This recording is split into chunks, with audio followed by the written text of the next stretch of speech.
aming manok guys, may sakit siya. Ayan, hindi na makatayo, biglang nalalaglag guys.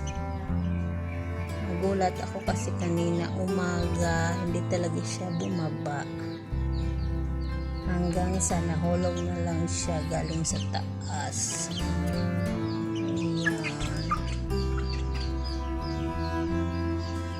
Kawawa naman ang manok.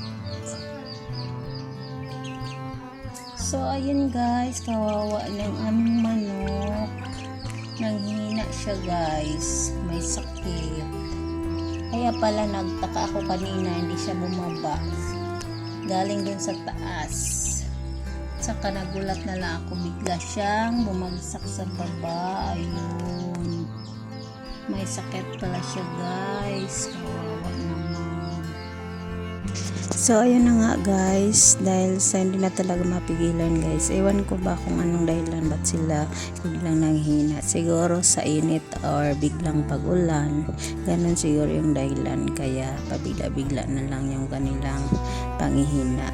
Kaya ginawa ko guys is tinuluyan ko na lang kinatay kaysa maabutan siya na mamatay lang. At masasayang lang siya guys, kaya naman ito na guys, nilagyan ko na siya ng mainit na tubig at tanggalan natin siya ng balahibo guys at lilinisan.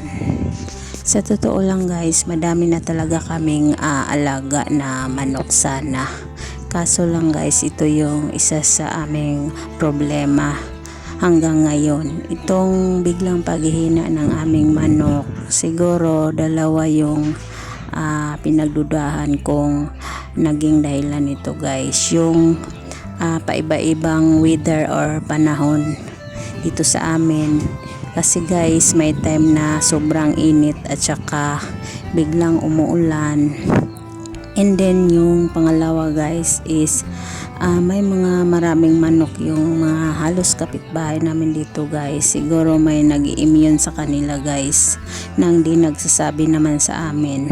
Kahit saan kami tumira guys, ganun yung naging problema namin.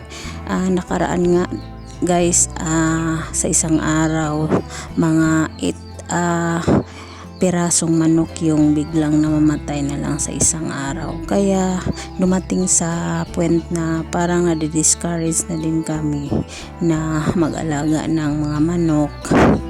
Pero hindi pa rin kami tumigil guys, kasi sayang naman yung panahon guys na andito ka lang sa bahay.